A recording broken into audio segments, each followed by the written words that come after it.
दोहा number 4।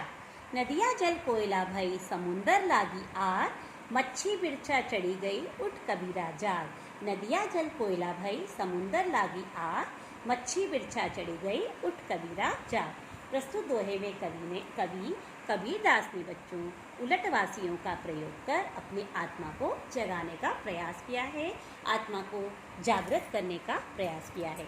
कवि कहते हैं कि विषय वासनाओं से परिपूर्ण आत्मा रूपी नदी जलकर कोयले की भांति कलुषित हो गई है। कोयला काला होता है बच्चों, तो ये जो मन है वह मोह माया विषय वासनाओं में इतना ग्रसित हो गया, इतना लिप्त हो गया है कि वह कोयले की भांति कलुषित हो गई है। क्या?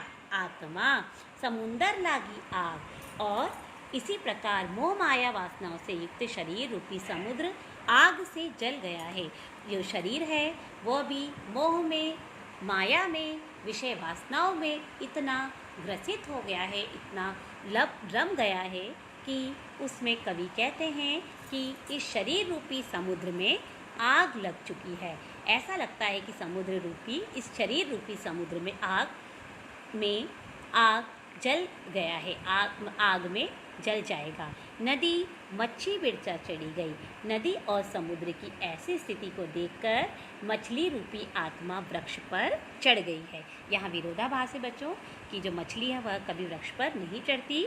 फिर भी कबीरदास ने उदाहरण दिया है कि इस स्थिति को देखकर, किसकी? नदी और समुंदर की, समुद्र में आग लग गई है और जो नदियाँ हैं वो कैसी हो गई हैं? कोयले की भांति कलुषित हो गई हैं। इसीलिए जो मछली है वह क्या कर रही है? मछली रूपी जो आत्मा है, जो तड़पती रहती है, वह वृक्ष पर चढ़ गई है। यह देखकर कवि जागना चाहता है और यह देखकर कवि लोगों को जगाना चाहता है।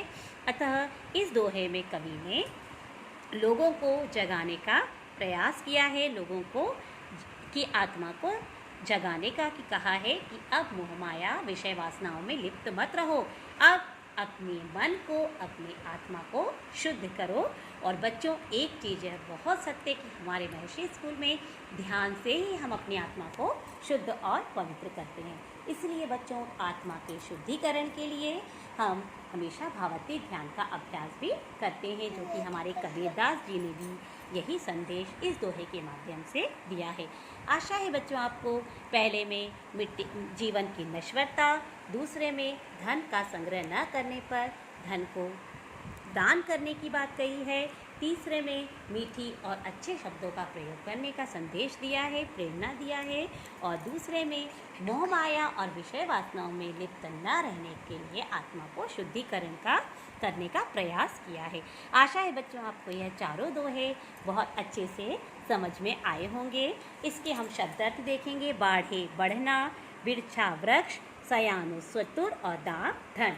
अब हम अगली कक्षा में बच्चों कठिन शब्दों का अर्थ करेंगे और अन्य दोहों का भी वाचन कर उसके भावार्थ को समझेंगे। थैंक यू बच्चों। जय गुरुदेव।